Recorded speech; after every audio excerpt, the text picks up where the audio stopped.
Keluarga Senang PKJ, PPK 115.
Terima kasih.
Selamat pagi Bapak Ibu.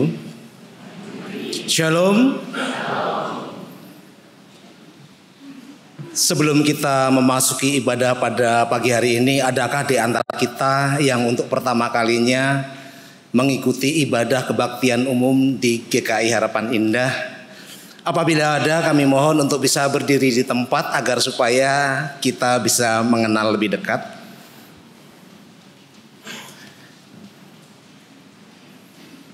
Tidak ada.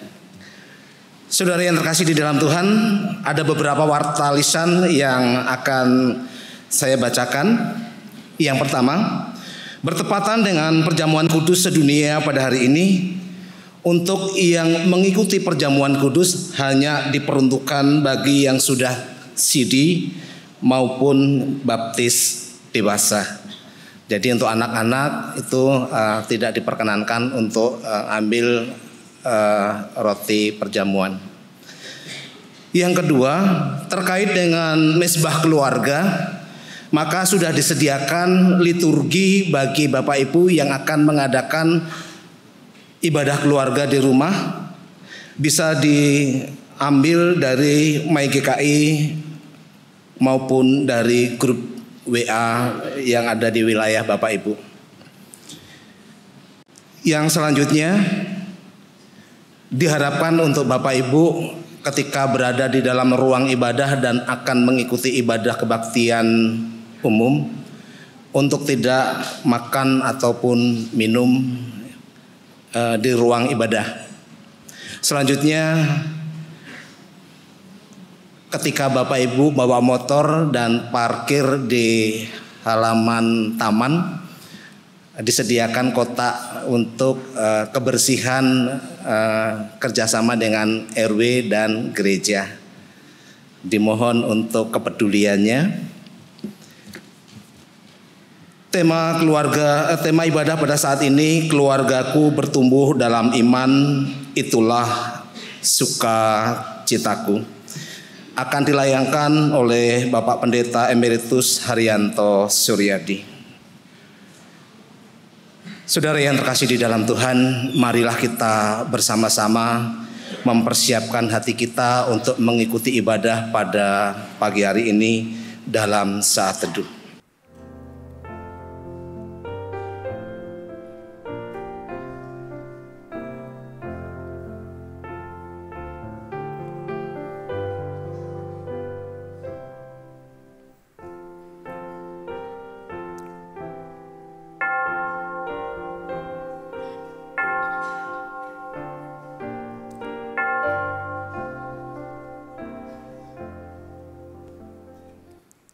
Mari kita bangkit berdiri.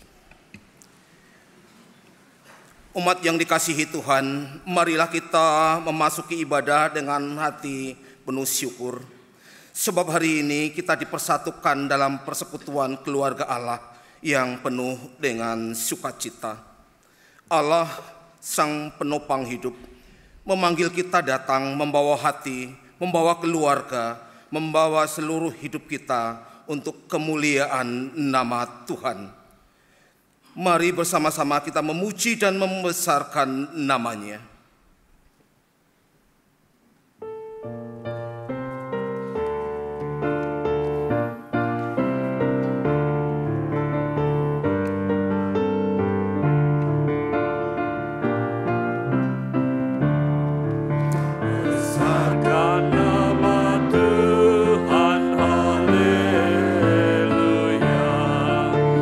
Kasihnya tak berkurang, haleluya.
kita adalah dalam nama Tuhan yang menjadikan langit dan bumi.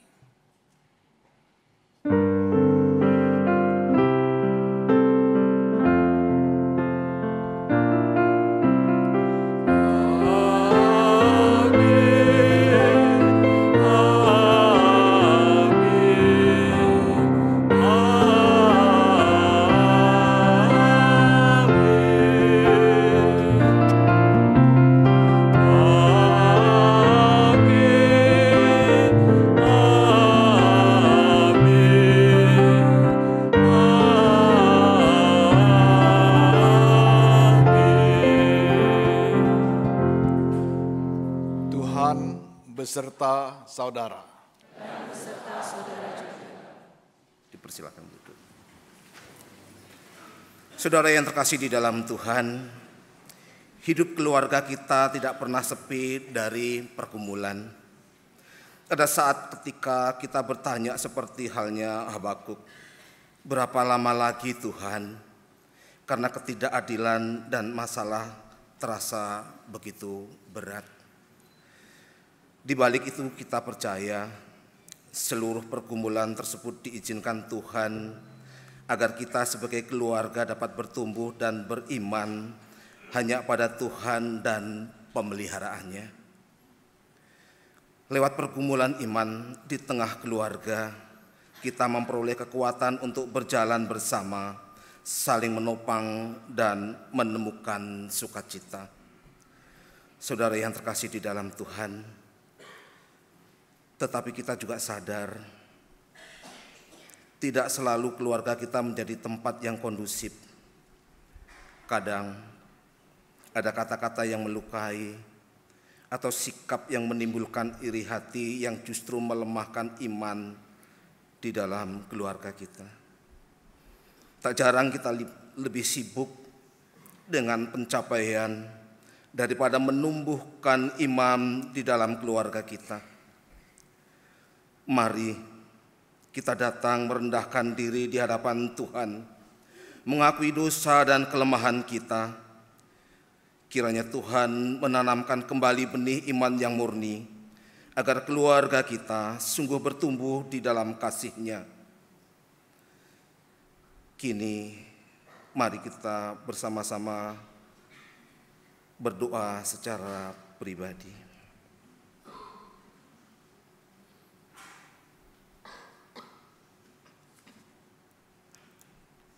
Tuhan, ampunilah dosa kami ketika kami masih menyakiti hati Tuhan, menyakiti hati sesama kami dengan perilaku kami, dengan tindakan kami, dengan tutur kata kami.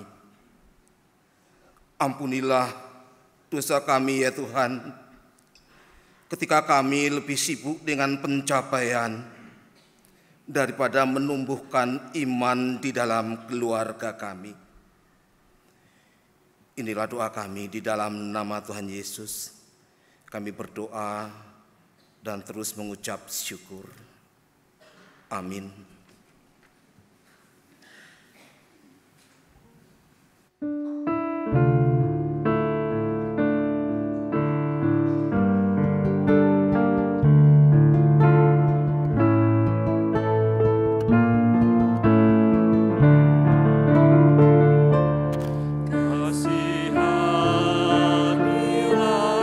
Aku yang lemah, ya Tuhan.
Bagi setiap kita yang mengakui dosa di hadapan Tuhan, dengarkanlah berita anugerah yang terambil dari 1 Yohanes 1 ayat 6 dan 7. Jika kita katakan bahwa kita mempunyai persekutuan dengan Dia, tetapi kita hidup di dalam kegelapan, kita berdusta dan tidak melakukan kebenaran. Jika kita hidup di dalam terang sama seperti Dia ada di dalam terang, kita mempunyai persekutuan seorang dengan yang lain, dan darah Yesus anaknya itu menyucikan kita dari segala dosa. Di dalam Kristus engkau telah diampuni. Di dalam Kristus engkau pun telah diampuni. Damai Kristus bagimu. Damai Kristus bagimu. Saling mengucapkan salam damai satu dengan yang lain.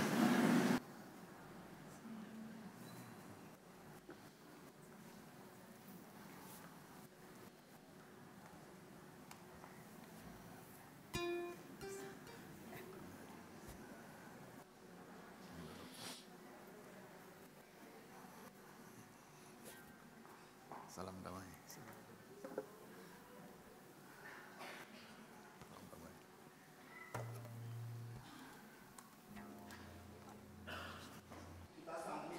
Berita anugerah dengan mengangkat pujian, ku yakin Tuhan tuntun langkahku.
Silakan duduk. Sebelum kita bersama-sama mendengar kebenaran firman Tuhan, kita akan mendengarkan pujian dari paduan suara Yuditan.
Terima kasih kepada paduan suara Yudita yang telah mempersembahkan pujian yang sangat indah. Yudita itu singkatan dari ayu-ayu di Komisi Wanita. Semuanya ayu-ayu, saudara sekalian.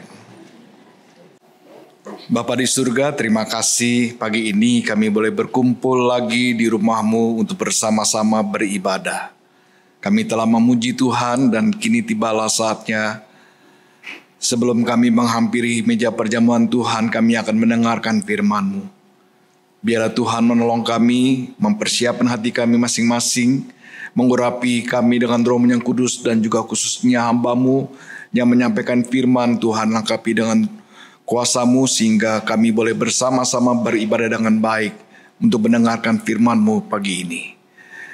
Bersabdalah kepada kami sebab kami hamba-hamba-Mu, kami telah siap untuk mendengarkan firman-Mu.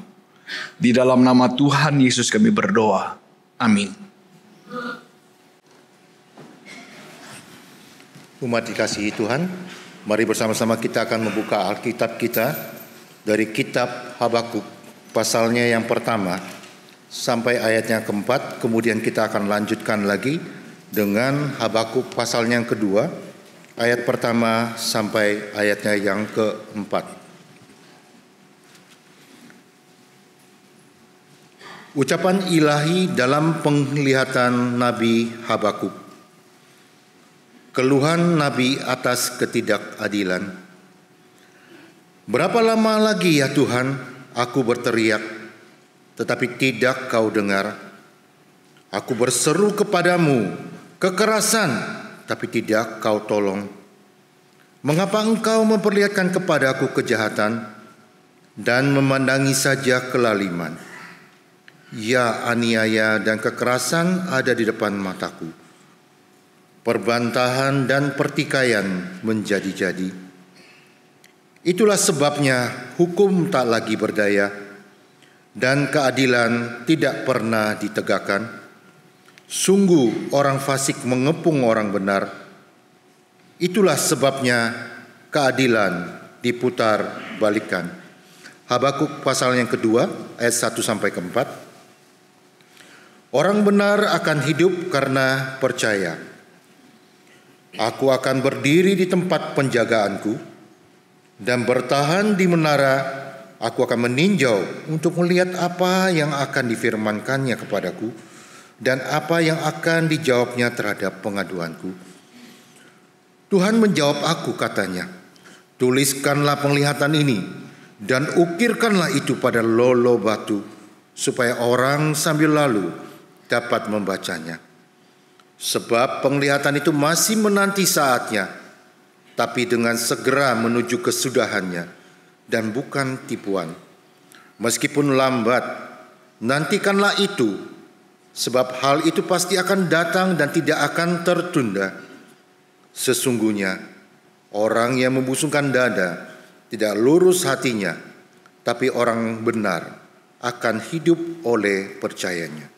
Demikianlah sabda Tuhan. Marilah kita menanggapi bacaan pertama dengan mendaraskan Mazmur 37 ayatnya yang ke-1 sampai 9.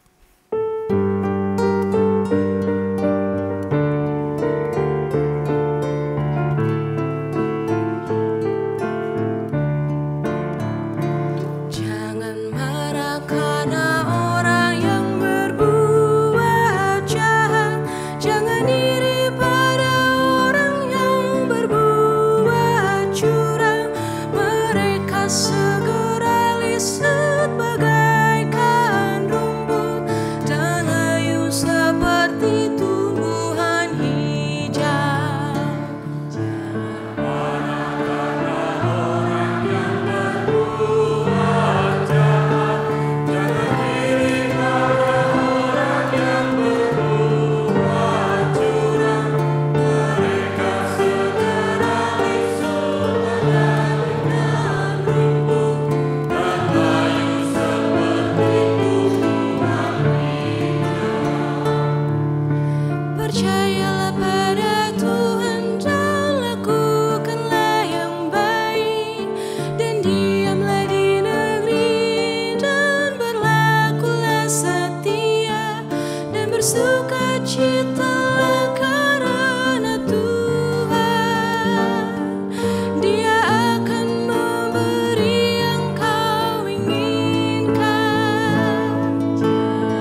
Dia akan bertindak, munculkan kebenaran-Mu, dan berdiam diri di hadapan Tuhan,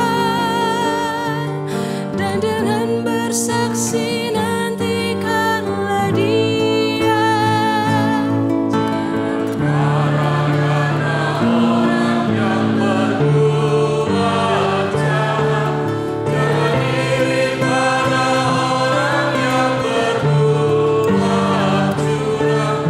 Mereka segera busuk bagaikan rumput, dan layu seperti tumbuhan hijau.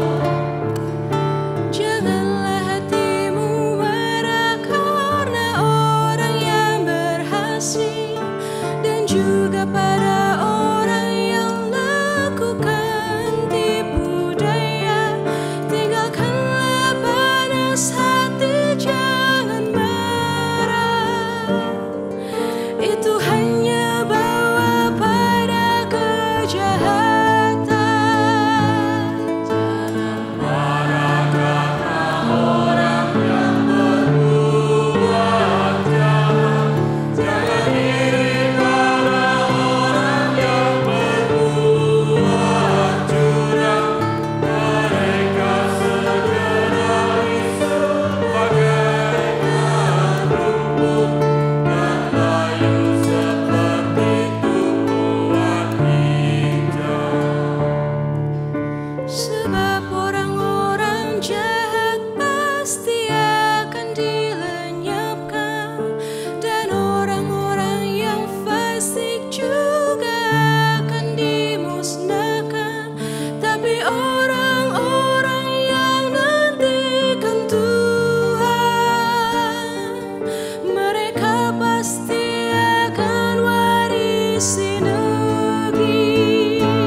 Jangan marah karena orang yang berbuat jahat, jangan iri pada orang yang berbuat curang. Mereka segera busuk bagaikan rumput, dan layu seperti tumbuhan hijau. Bacaan kedua kita terambil dari kitab 2 Timotius pasal yang pertama, ayat yang pertama sampai 14. 2 Timotius pasalnya yang pertama, ayat yang pertama sampai 14 berbunyi demikian. Salam dari Paulus, Rasul Kristus Yesus atas kehendak Allah, menurut janji kehidupan dalam Kristus Yesus. Kepada Timotius, anakku yang terkasih, anugerah, rahmat, dan damai sejahtera dari Allah Bapa dan Kristus Yesus Tuhan kita. Ucapan syukur dan nasihat untuk bertekun. Aku mengucap syukur kepada Allah yang kulayani dengan hati nurani yang murni, seperti yang dilakukan nenek moyangku. Aku selalu mengingat engkau dalam permohonanku, baik siang maupun malam. Apabila aku terkenang akan air matamu, aku ingin melihat engkau supaya penuhlah sukacitaku. Sebab aku teringat akan imanmu yang tulus ikhlas, imanmu yang pertama-tama hidup di dalam nenekmu Lois dan di dalam ibumu Eunike, dan aku yakin hidup juga di dalam dirimu. Karena itulah kuperingatkan engkau untuk mengobarkan karunia Allah yang ada padamu melalui penumpangan tanganku atasmu. Sebab Allah memberikan kepada kita bukan roh ketakutan, melainkan roh yang membangkitkan kekuatan, kasih, dan penguasaan diri. Jadi, janganlah malu bersaksi tentang Tuhan kita, dan janganlah malu karena aku, seorang tahanan karena Dia, melainkan ikutlah menderita bagi Injil dengan kekuatan Allah. Dialah yang menyelamatkan kita dan memanggil kita dengan panggilan kudus, bukan berdasarkan perbuatan kita, melainkan berdasarkan maksud dan anugerahnya sendiri, yang telah dikaruniakan kepada kita dalam Kristus Yesus sebelum permulaan zaman. Dan sekarang dinyatakan oleh penampakan Juru Selamat kita, Yesus Kristus, yang melalui Injil telah mematahkan kuasa maut dan mendatangkan hidup yang tidak dapat binasa. Untuk Injil inilah aku telah ditetapkan sebagai pemberita, sebagai rasul dan guru. Itulah sebabnya aku menderita semuanya ini, tetapi aku tidak malu. Sebab aku tahu kepada siapa aku percaya, dan aku yakin bahwa Dia berkuasa memelihara apa yang telah dipercayakannya kepadaku hingga pada hari itu. Peganglah segala sesuatu yang telah engkau dengar dari aku sebagai contoh ajaran yang sehat, dan lakukanlah itu dalam iman dan kasih di dalam Kristus Yesus. Peliharalah harta yang indah yang telah dipercayakannya kepada kita melalui Roh Kudus yang tinggal di dalam kita. Demikianlah sabda Tuhan. Pembacaan Injil pagi ini terambil dari Injil Lukas pasal 17 ayat 5 sampai ayat 10. Injil Tuhan Yesus Kristus menurut Lukas pasal 17 ayat 5 sampai ayat 10. Kata rasul-rasul itu kepada Tuhan, "Tambahkanlah iman kami." Jawab Tuhan, "Sekiranya kamu mempunyai iman sekecil biji sesawi saja, kamu dapat berkata kepada pohon ara ini, tercabutlah engkau dan tertanamlah di dalam laut, dan ia akan taat kepadamu. Siapa di antara kamu yang mempunyai seorang hamba yang membajak tanah atau mengembalakan ternak, akan berkata kepada hamba itu setelah ia pulang dari ladang, mari segera makan? Bukankah sebaliknya dia akan berkata kepada hamba itu, sediakanlah makananku, ikatlah pinggangmu, dan layanilah aku sampai aku selesai makan dan minum. Sesudah itu engkau boleh makan dan minum. Apakah ia berterima kasih kepada hamba itu, karena hamba itu telah melakukan apa yang ditugaskan kepadanya? Demikian jugalah kamu apabila kamu telah melakukan segala sesuatu yang ditugaskan kepadamu. Dalam kamu berkata, kami hamba-hamba yang tidak berguna, kami hanya melakukan apa yang harus kami lakukan. Sampai di sini pembacaan firman Tuhan. Yang berbahagia adalah setiap orang yang membaca firman Tuhan, merenungkannya dan melakukannya dalam hidup sehari-hari. Haleluya.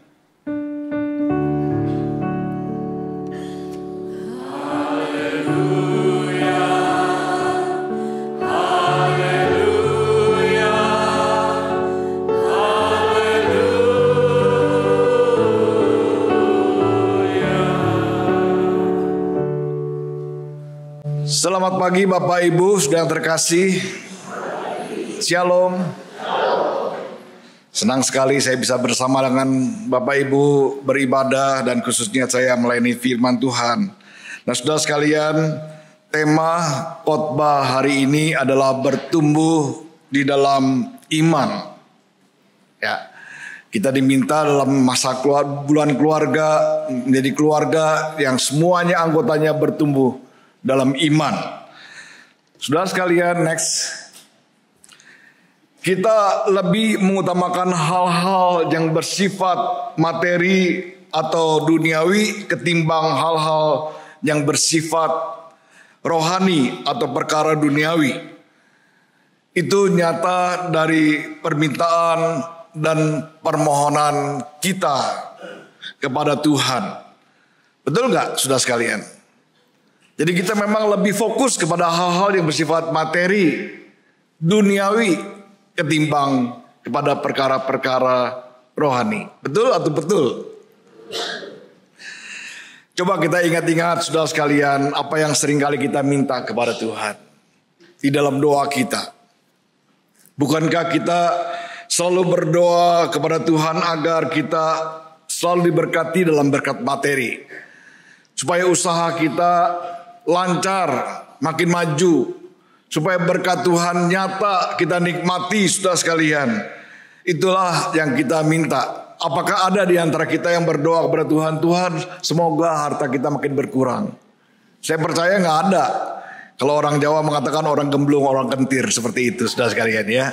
Kalau kita doanya selalu berharap supaya memang berkat Tuhan itu makin hari makin bertambah. Permintaan atau permohonan kita kepada Tuhan supaya makin ini, makin itu, dan seterusnya, saudara sekalian. Next, pernahkah kita berdoa kepada Tuhan seperti seruan para murid, tambahkanlah iman kami. Pernah nggak kita berdoa seperti ini, saudara sekalian? Kita melihat latar belakang next, ya. Kita melihat latar belakang permintaan next. Latar belakang permintaan mereka kepada Tuhan. Nah, saudara sekalian, kenapa mereka sampai mengatakan, Tuhan, tambahkanlah iman kami? Ada latar belakangnya kalau kita membaca dalam pembacaan firman Tuhan hari ini. Injil Lukas pasal 17 ayat pertama dan ayat kedua. Di sana ada dua hal, saudara sekalian. Yang pertama tentang penyesatan yang dikatakan dalam ayat pertama dan ayat kedua, saudara sekalian. Tetapi juga kemudian dalam ayat yang ketiga dan ayat keempat itu bicara tentang pengampunan. Tentang penyesatan, saudara sekalian, Tuhan menyatakan bahwa penyesatan pasti akan terjadi. Tidak mungkin untuk dihindari. Nah, para murid pada waktu mendengarkan hal seperti ini sebagai satu masalah besar, tantangan besar dalam kehidupan mereka. Lalu yang kedua tentang pengampunan, saudara sekalian. Tuhan mengajarkan atau meminta para murid untuk mengampuni tanpa batas. Nah, bagi orang Yahudi mengampuni cukup 3 kali aja, ya. Tapi Tuhan mengajarkan mengampuni sehari 7 kali.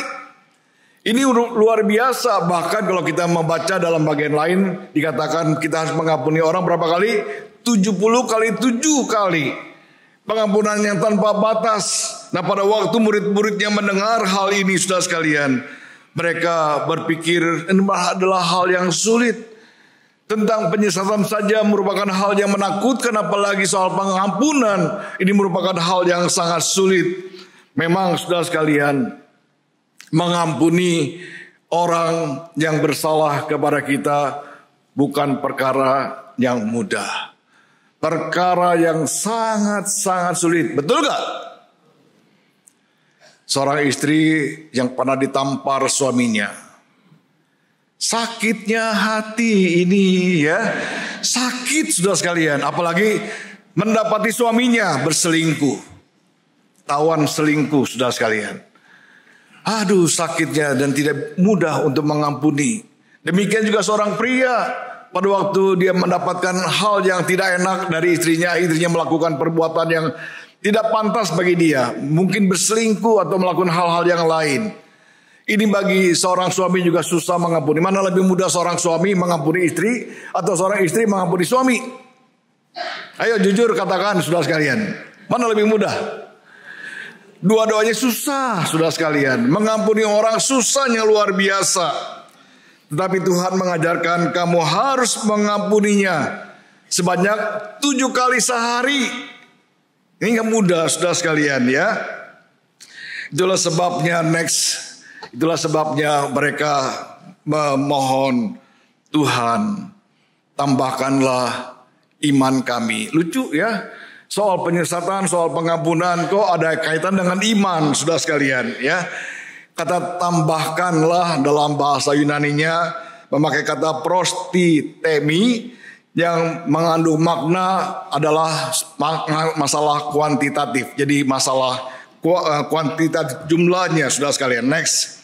Lalu bagaimana reaksi Tuhan? Tuhan mengatakan apa?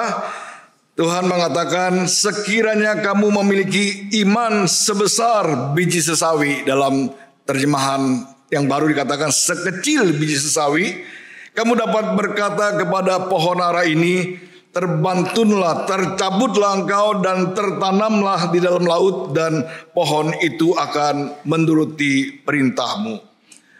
Nampaknya Tuhan ingin memberikan suatu pencerahan kepada para murid untuk menghadapi dua tantangan ini, yaitu penyesatan dan pengampunan. Dibutuhkan bukan soal besarnya iman, tetapi apakah mereka memiliki iman atau tidak. Jikalau seseorang memiliki iman yang benar, maka dia akan sanggup mengatasi penyesatan, dia sanggup untuk melakukan atau memberikan pengampunan. Bahkan dia sanggup mengatasi masalah-masalah di dalam kehidupannya.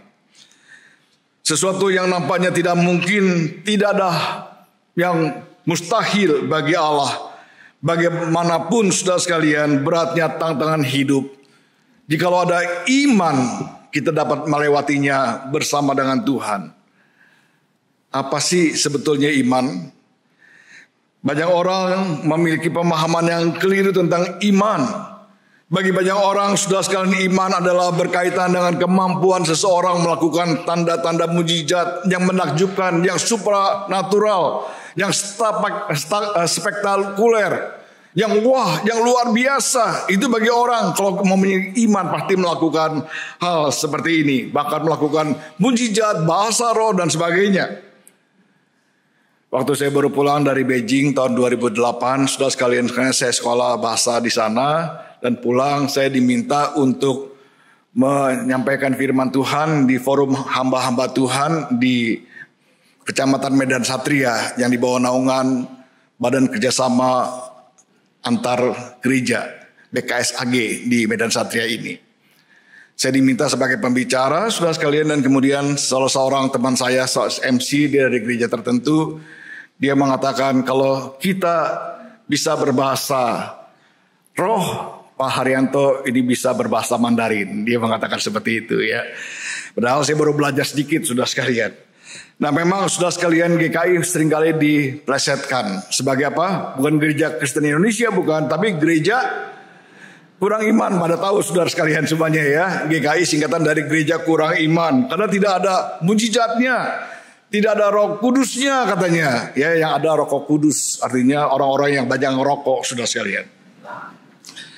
Apa benar GKI kurang iman, saudara sekalian? Apa itu iman? Iman adalah perkara hidup sehari-hari yang dilakukan oleh orang-orang percaya yang sesuai dengan kehendak Tuhan, termasuk mengampuni orang yang bersalah. Jadi iman itu adalah iman yang diwujudkan dalam kehidupan sehari-hari, yang hidupnya sesuai dengan kehendak Allah, itulah orang beriman, saudara sekalian. Dalam pemahaman yang demikianlah Tuhan mengajarkan kepada kita bagaimana kita mesti beriman. Yesus mengajak kita untuk menemukan sebuah nilai yang luar biasa di balik kejadian yang biasa. Yesus berkata, sekiranya kamu memiliki iman sekecil biji sesawi saja, kamu dapat berkata kepada pohon ara ini, tercabutlah engkau dan tertanamlah di dalam laut, dan pohon itu akan taat kepadamu. Sekiranya kamu memiliki iman sekecil biji sesawi. Memang saudara sekalian, dalam pengertian orang-orang Palestina pada waktu itu hanya biji sesawi yang dianggap sebagai kecil, padahal memang ada benih yang lebih kecil dari biji sesawi. Tapi memang konteks pada masa itu, saudara sekalian, orang mengenal biji sesawi sebagai benih yang kecil. Asal punya iman sekecil biji sesawi saja kamu dapat melakukan hal-hal yang besar.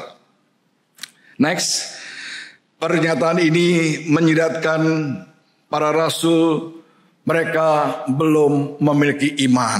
Iman yang bagaimana? Next, iman yang benar, iman yang berkualitas, iman yang hidup, saudara sekalian. Kalau seandainya kamu memiliki iman yang seperti itu, sekalipun sekecil biji sesawi, kamu dapat berkata kepada pohon ara ini, terbantunlah dan tertanamlah di dalam laut, dan ia akan taat kepadamu. Next. Jadi akar masalahnya apa, saudara sekalian? Akar masalahnya bukan seberapa besar iman yang perlu kita tambahkan, tetapi apakah kita memiliki iman yang benar? Apakah kita memiliki iman yang hidup? Apakah kita memiliki iman yang berkualitas? Kalau kita tidak memiliki iman yang benar, kalau kita tidak memiliki iman yang hidup, kalau kita tidak memiliki iman yang berkualitas, saudara sekalian, tidak ada artinya. Iman itu adalah pemberian Allah, itu dikatakan dalam Efesus pasal 2 ayat 8 dan 9. Itu adalah karunia Allah kepada kita, dan kita harus meresponinya. Jadi tergantung bagaimana kita meresponi iman itu dalam kehidupan kita. sehingga iman itu bisa bertumbuh dengan baik. Dan setiap orang diberikan benih yang sama, iman yang sama oleh Tuhan. Tidak ada yang lebih besar, tidak ada yang lebih kecil, namun perbedaannya bagaimana orang itu meresponi iman itu. Bukankah seringkali kita melihat, saudara sekalian, kok sama-sama ikut katekisasi, kok beda yang ini, yang beda yang itu, ya beda sekali. Sama-sama hidup bagi Tuhan sejak masa kecil, sekolah minggu, ikut pengajaran yang sama, remaja mendapatkan firman yang sama, kok beda? Karena bagaimana responnya itu berbeda, saudara sekalian. Jadi yang jadi masalah apakah kita memiliki iman yang benar atau tidak, iman yang hidup atau iman yang berkualitas atau tidak. Yang kedua, bagaimana kita meresponi iman itu sendiri, saudara sekalian. Dalam bagian ini Tuhan mau mengatakan, jika engkau seorang yang beriman, engkau pasti sanggup mengatasi masalah penyesatan, kau sanggup mengatasi masalah pengampunan, bahkan yang nampaknya tidak mungkin bagi manusia, bagi Allah tidak ada hal yang mustahil. Iman bukan perkara-perkara yang wah, yang luar biasa, yang kelihatannya spektakuler, saudara sekalian, tapi iman itu real, nyata dalam kehidupan sehari-hari. Next, kalau sekiranya kamu mempunyai iman sebesar biji sesawi saja, saudara sekalian, kalau kamu mempunyai iman yang benar, apa itu iman yang benar, saudara sekalian? Dalam pembacaan firman Tuhan hari ini, dari Habakuk pasal yang pertama, ayat pertama sampai keempat, ayat pasal 2, ayat pertama sampai keempat, demikian juga 2 Timotius pasal 1, ayat 1 sampai 14, dan juga Injil Lukas pasal 17, ayat 5 sampai 7, semuanya bicara tentang iman. Semuanya bicara tentang iman yang benar. Semuanya bicara tentang iman yang hidup, iman yang berkualitas. Apa itu, saudara sekalian? Ada beberapa hal yang kita akan renungkan pagi ini. Yang pertama, next. Iman yang benar adalah iman yang disertai dengan ketaatan. Yakobus mengatakan iman tanpa perbuatan pada hakikatnya adalah mati.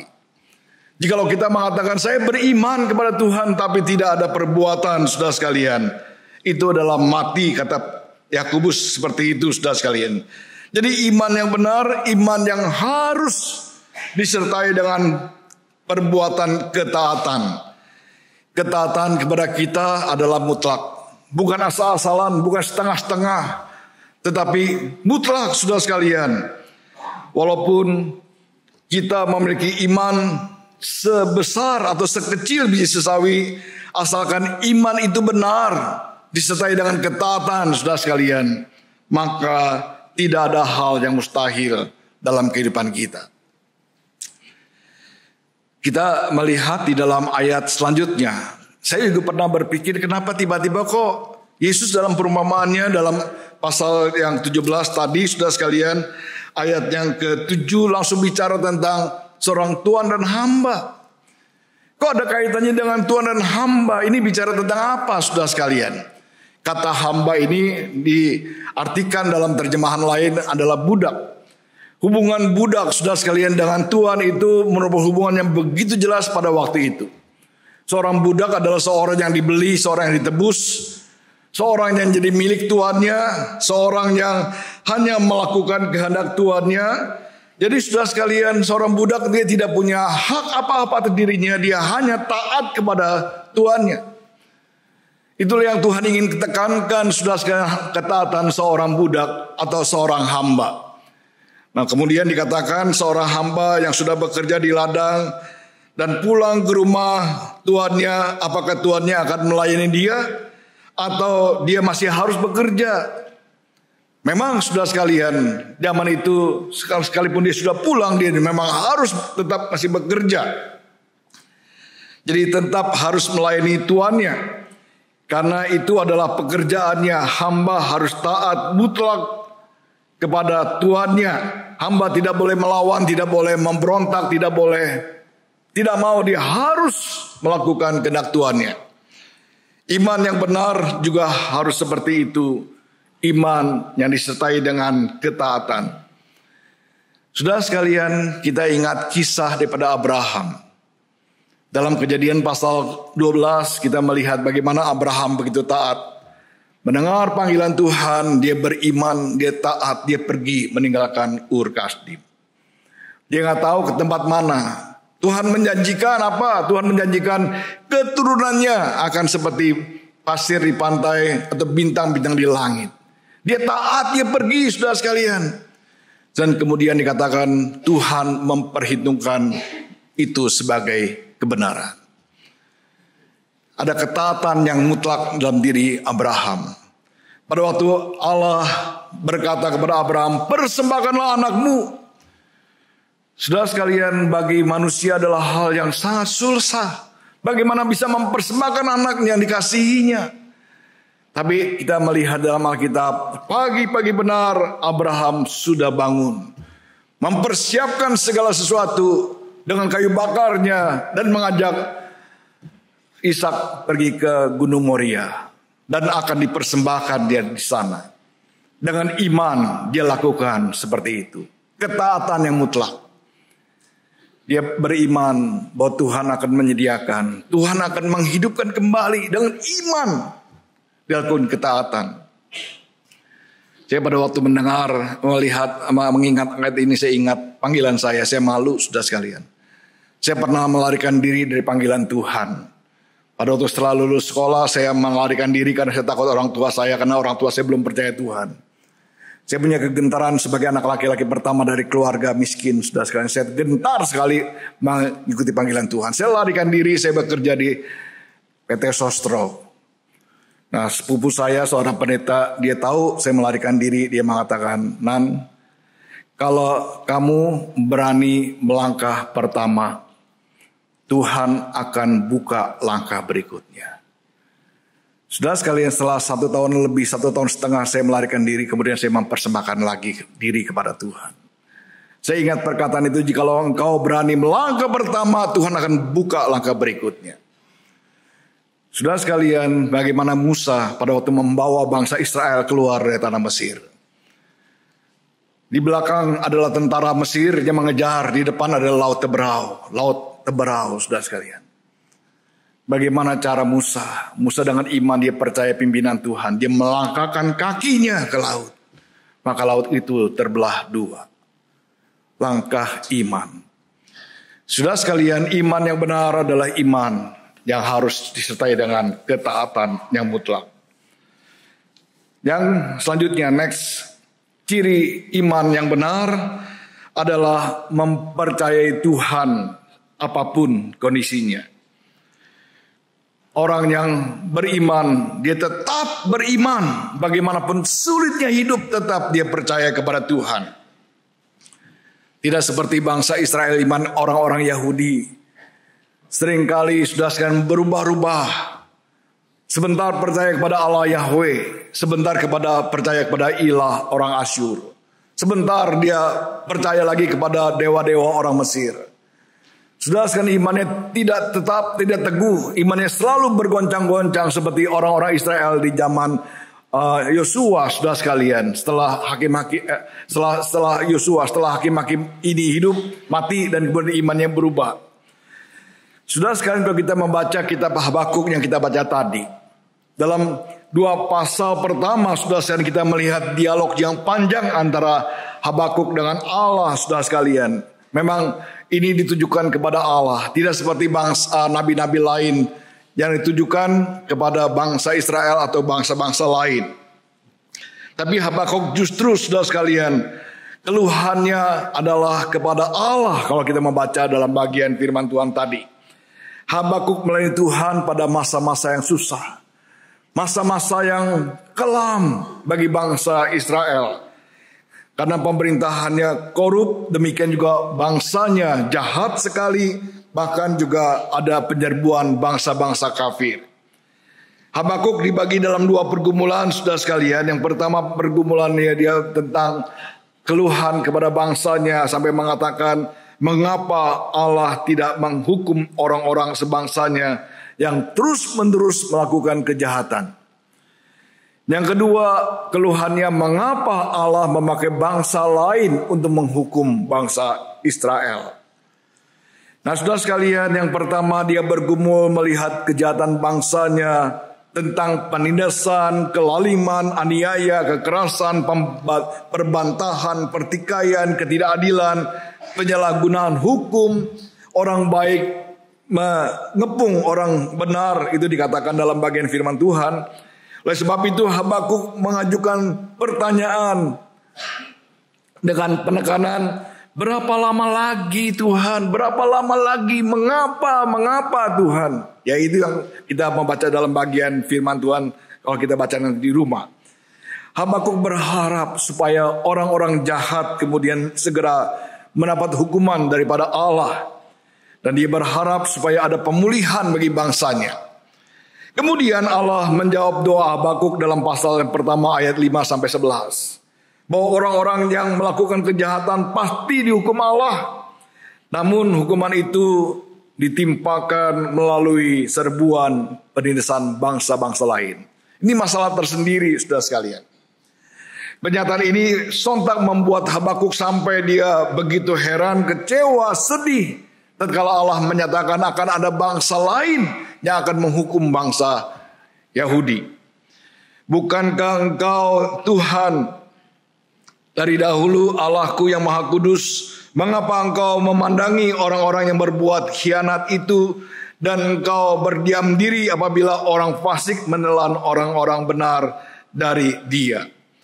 Nah, saudara sekalian, seorang penafsir yang bernama Baxter, dia memikirkan demikian. Bagi Habakuk, masalah yang satu belum beres, muncul masalah yang lain, masalah yang baru. Masalah yang baru itu makin besar. Jika Yehuda akan dihukum memang itu selayaknya, tetapi mengapa Tuhan akan menghukum Yehuda dengan menggunakan suatu bangsa yang jauh lebih jahat dari bangsa Yahudi? Pikiran ini sangat menyiksa dirinya. Nampaknya sukar untuk diterima karena bertentangan dengan iman tentang Allah yang penuh dengan keadilan. Jadi baru saja Habakuk bergumul mengenai kejahatan orang-orang Israel akan dihukum, tetapi dia begitu terkejut sekali tatkala Allah menyatakan Tuhan memakai bangsa lain untuk menghukum orang-orang Yahudi sendiri, membuat dirinya semakin galau. Next, saudara sekalian. Akan tetapi ia tidak menyerah. Di dalam ayat yang kedua, pasal 2 ayat 1 dia mengatakan, aku akan berdiri di tempat penjagaanku dan bertahan di menara. Aku akan meninjau untuk melihat apa yang akan difirmankannya kepadaku dan apa yang akan dijawabnya atas pengaduanku. Sekalipun dia begitu kecewa, begitu tidak terima akan menyatakan, tapi tetap beriman kepada Tuhan bahwa Tuhan akan tetap melakukan keadilan bagi bangsanya. Nah, saudara sekalian, kalau kita membaca Habakuk pasal 3, khususnya ayat 17 sampai ayat 19, kita melihat iman Habakuk sekalipun dalam kondisi yang bagaimana beratnya, tetap dia beriman kepada Tuhan. Dia mengatakan seperti ini, sekalipun pohon ara tidak berbunga, pohon anggur tidak berbuah, hasil pohon zaitun mengecewakan, sekalipun ladang-ladang tidak menghasilkan bahan makanan, kambing domba terhalau dari kurungan, tidak ada lembu sapi dalam kandang, aku akan bersukacita, berhias-hias di dalam Allah penyelamatku, Allah Tuhanku itu kekuatanku. Dia akan membuat aku mampu berjalan di tempat yang tinggi. Imannya kepada Tuhan, saudara sekalian, muncul lagi. Dia tetap beriman kepada Tuhan. Dia percaya bahwa Tuhan adalah sumber kekuatan dalam hidupnya. Itulah iman yang benar, iman yang tetap mempercayai Allah sekalipun dalam keadaan sulit. Nah, saudara sekalian, yang terakhir, ciri iman yang benar adalah iman yang tulus ikhlas. Yang kita baca tadi dalam pembacaan 2 Timotius ayat 1 sampai pasal 1 ayat 1 sampai ayat 14. Kita bisa melihat tentang kehidupan seorang bernama Timotius.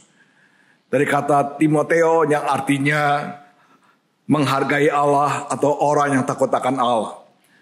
Timotius ini punya ayah adalah seorang Yunani, orang yang tidak percaya Tuhan, yang dikatakan dalam Kisah Rasul pasal 16 ayat yang pertama sebagai orang yang tidak bersunat. Tapi dia punya ibu dan punya seorang nenek, ibunya bernama Eunike dan neneknya bernama Lois. Itu dikatakan di dalam ayat yang ke-5. Tadi dikatakan, sebab aku teringat akan imanmu yang tulus ikhlas, iman yang pertama-tama hidup di dalam nenekmu Lois dan di dalam ibumu Eunike, dan aku yakin hidup juga di dalam dirimu. Jadi memang sudah sekalian, dua tokoh ini, Lois dan Eunike ini tokoh yang luar biasa. Soal iman. Iman yang bagaimana? Iman yang pertama-tama ada dalam nenekmu Lois, dan kemudian diturunkan kepada Eunike, dan Eunike kepada dirimu. Luar biasa. Soal iman yang bagaimana? Iman yang tulus ikhlas. Iman yang tulus ikhlas dalam bahasa aslinya anhipokritos. Kata hipokrit kita tahu munafik. Kalau anhipokritos, sudah sekalian, adalah iman yang tidak munafik. Iman yang tidak ada kepalsuan, iman tidak ada pura-pura, iman yang transparan. Bukan seolah-olah beriman, tapi iman yang nyata dalam hidup sehari-hari. Perkataan dan perbuatannya menyatu, itu iman, sudah sekalian. Jadi iman itu yang pertama-tama dalam diri nenekmu Lois dan dalam ibumu Eunike. Sudah sekalian, iman itulah yang membuat Paulus teringat, dia bersyukur, dia bergembira. Karena Timotius seorang yang beriman kepada Tuhan. Saudara sekalian, banyak orang Kristen tidak seperti Timotius atau tidak seperti Eunike atau Lois. Mengaku seorang beriman tetapi perbuatannya sama sekali tidak mencerminkan orang beriman. Perkataan dan perbuatannya ada jarak yang luar biasa. Penuh dengan kepalsuan dan kemunafikan atau kepura-puraan. Hari Minggu kelihatannya begitu rohani sekali. Senyum luar biasa pulang dari sana, dari tempat ini. Kemudian tidak lagi menunjukkan sebagai orang beriman. Hari Minggu sebagai orang yang saleh, hari-hari biasa sebagai orang yang salah terus. Ya. Kalau di gereja gampang sekali memuji Tuhan, haleluya. Tetapi kemudian haleluya.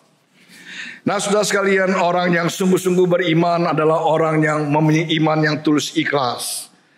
Tetapi tidak seperti itu, saudara sekalian, Timotius, sekalipun ayahnya seorang Yunani. Orang yang tidak bersunat tapi di bawah peran mamanya, di bawah peran neneknya. Sehingga akhirnya Timotius menjadi orang yang memiliki iman yang tulus ikhlas. Sejak kecil Alkitab katakan dia sudah belajar firman Tuhan. Tiap hari dia melihat sosok teladan yang begitu indah. Lois dan juga Eunike, saudara sekalian. Memang saudara sekalian, seorang beriman itu adalah anugerah Tuhan. Tetapi bagaimana kedua orang tua ini, neneknya dan juga ibunya, yang menolong menumbuhkan iman daripada Timotius. Sehingga Timotius menjadi iman yang juga tulus ikhlas. Hari ini saudara sekalian, banyak anak-anak Tuhan dalam keluarga Kristen telah kehilangan sosok teladan yang baik. Anak-anaknya tidak lagi melihat iman yang bertumbuh, memiliki iman yang baik, iman yang tulus ikhlas. Karena tiap hari disuguhi dengan pemandangan yang tidak enak. Orang tuanya selalu baku hantem. Seringkali ribut, saling bermusuhan, saling mengumpat, saling membenci, membentak, kata-kata kasar, emosian. Hidup tidak takut akan Tuhan. Bagaimana anak-anak dapat bertumbuh dalam pertumbuhan iman yang murni. Selaku orang tua kita wajib bukan hanya mengajar, mendidik anak-anak menurut firman Tuhan. Tetapi memberikan contoh teladan yang indah. Karena contoh teladan yang indah merupakan satu kekuatan yang besar yang mempengaruhi kehidupan keluarga kita. Kita mengajar tentang iman kepada anak-anak itu benar, saudara sekalian. Tetapi yang lebih penting juga bagaimana kita menjadi contoh teladan hidup yang nyata dalam hidup sehari-hari. Kita harus memiliki teladan iman yang baik. Iman yang tulus ikhlas. Iman yang tidak munafik. Kiranya Tuhan menolong kita. Amin.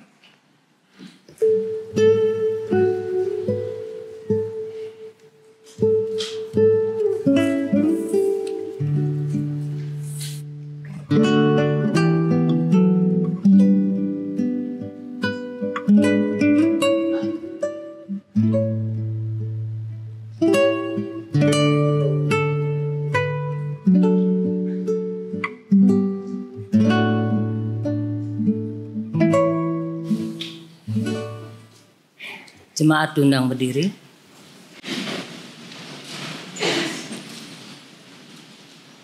Bersama umat Allah di masa lalu, masa kini, dan masa yang akan datang, dengan mengingat janji pada baptisan, seturut dengan pengakuan iman rasuli yang berbunyi. Aku percaya pada Allah, Bapa yang Maha Kuasa, Khalik langit dan bumi, dan pada Yesus Kristus, Anaknya yang tunggal Tuhan, yang dikandung dengan Roh Kudus, dan berdarah, yang menderita bersalah di bawah naungan Pontius Pilatus, disalibkan, mati dan dikuburkan, turun ke dalam kerajaan, pada hari yang ketiga, naik ke surga, duduk sebelah kanan Allah, Bapa yang Maha Kuasa, dan dari sana akan datang untuk menghakimi orang yang hidup dan mati. Aku percaya kepada Roh Kudus, gereja yang kudus, Tuhan Kudus, benar dosa, kebangkitan orang mati dan hidup yang kekal. Amin. Persilakan. Mari kita masuk dalam doa syafaat, dan tidak ada doa Bapa kami setelah doa syafaat. Doa Bapa kami nanti kita nyanyikan dalam liturgi perjamuan kudus. Bapa di surga, terima kasih untuk firman-Mu pagi ini yang boleh mengingatkan kami. Kami sebagai orang-orang percaya harus bertumbuh dalam iman kami. Dan biarlah kami memiliki iman yang benar, iman yang hidup, iman yang berkualitas. Iman yang sesuai dengan ketaatan. Iman tetap beriman sekalipun keadaan kami harapkan. Iman yang tidak munafik, iman yang tulus ikhlas, biarlah menjadi warna kehidupan kami. Mohon firman-Mu Tuhan, boleh menolong kami pagi ini agar sungguh dapat kami terapkan. Khususnya dalam masa bulan keluarga, Tuhan, kami mengevaluasi iman keluarga kami masing-masing. Mohon Tuhan yang boleh menolong. Kami mengingat anggota jemaat yang sedang sakit, yang dirawat di rumah sakit atau di rumah mereka masing-masing. Anak-anak-Mu yang mengalami sakit yang cukup lama, yang menaun, kami juga mohon Tuhan yang boleh tolong memberikan kekuatan. Mereka yang sudah lansia, Tuhan juga memberikan pertolongan bagi mereka. Bapa di surga, kami tak lupa juga mendoakan pembangunan gedung parkir dan sarana penunjang. Kami pernah gagal dalam hal ini, tetapi kami mohon Tuhan tolong jangan sampai kami mengalami kegagalan ulang, dan biarlah Tuhan yang boleh memberikan hikmat bagi majelis jemaat, bagi panitia pembangunan, bagi para tukang-tukang, agar mereka boleh mengerjakannya semuanya dengan baik, dengan sehati. Segala kebutuhan pembangunan kami juga serahkan ke dalam tangan kasih-Mu. Tuhan tolong kami. Kami juga berdoa menyerahkan rencana peningkatan status bakal jemaat simponi menjadi jemaat simponi. Rencana ke depan, kebutuhan finansial, demikian juga kebutuhan sumber daya manusianya, termasuk pengerjanya. Tuhan, biarlah Engkau juga boleh menyediakannya. Kami meyakini Engkau yang telah memulai dengan permulaan yang baik, Engkau akan meneruskannya.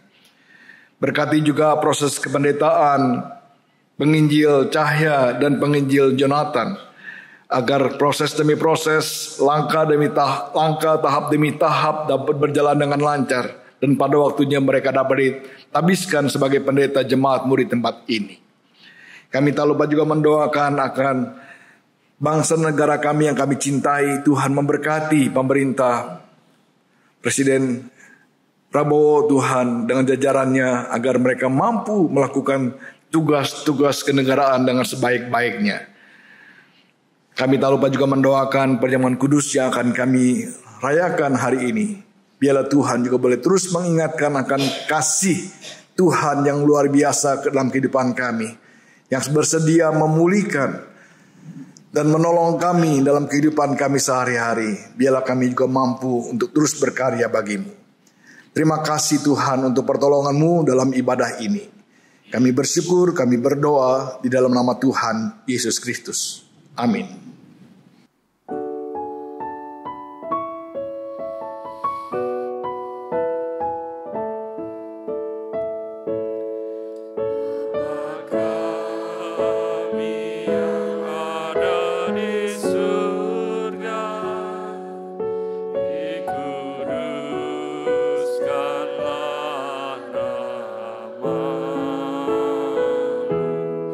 Datanglah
Umat yang dikasihi Tuhan, iman yang kita hidupi dengan sungguh akan melahirkan ucapan syukur.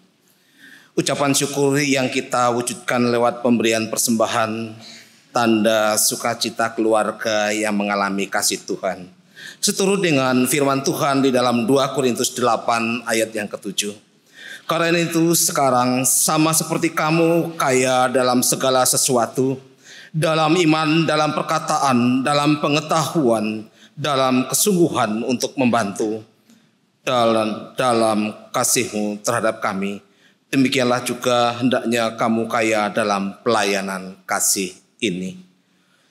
Umat yang hadir di gereja dapat menyampaikan persembahan dengan cara memasukkan ke dalam amplop dan memasukkan ke dalam kantong yang akan diedarkan, atau memakai metode transfer, juga menindai QRIS yang ditampilkan di layar maupun yang ada di dalam ruang ibadah.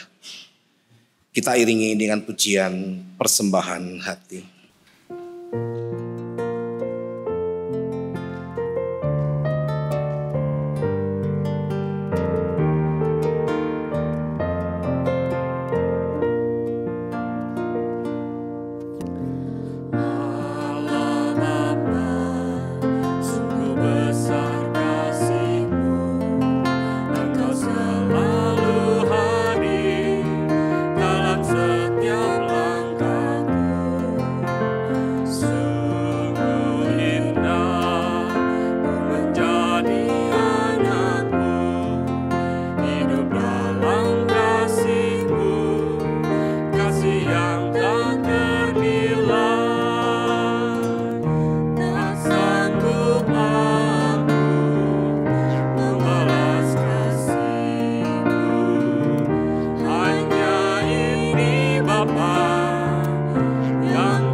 Mari kita bersatu di dalam doa. Tuhan Allah surgawi, inilah kami ya Tuhan, anak-anak-Mu. Engkau ya Tuhan yang terus mengajar kami untuk mengucap syukur di hadapan Tuhan ketika kami ingat akan apa yang sudah Tuhan berikan bagi setiap kami. Dan sebagai ucapan syukur pada saat ini Tuhan, ketika kami boleh bersama-sama mengumpulkan persembahan ini, kiranya Tuhan persembahan yang sudah terkumpul pada saat ini sungguh ya Tuhan hanya untuk kemuliaan nama Tuhan. Ajar kami ya Tuhan untuk memberikan hidup kami, tubuh kami sebagai persembahan yang sempurna, yang sejati di hadapan Tuhan. Ampunkan dosa kami di dalam nama Tuhan Yesus kami berdoa dan mengucap syukur. Amin. Umat Tuhan, pulanglah dengan iman yang teguh, hiduplah setia di tengah keluargamu. Jadikanlah rumahmu ladang pertumbuhan iman, dan bawalah sukacita Kristus melalui keluargamu. Pulanglah kembali ke keluarga dan lingkunganmu, menyatakan kasih kuasa Tuhan.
Bapak Ibu Saudara yang terkasih, arahkanlah hatimu kepada Tuhan.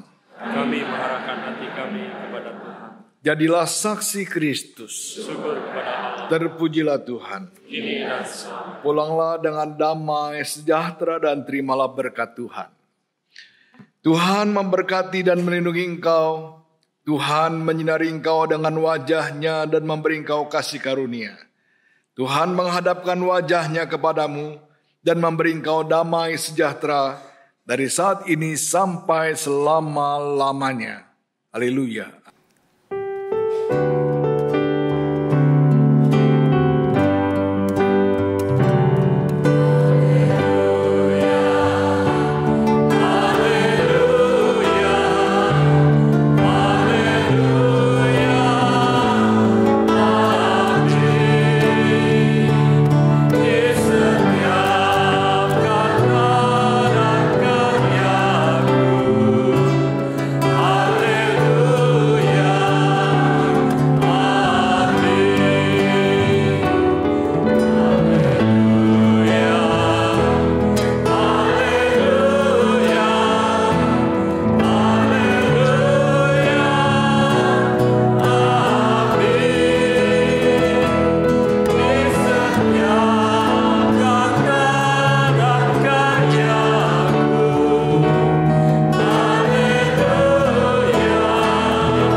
saat teduh untuk jemaat.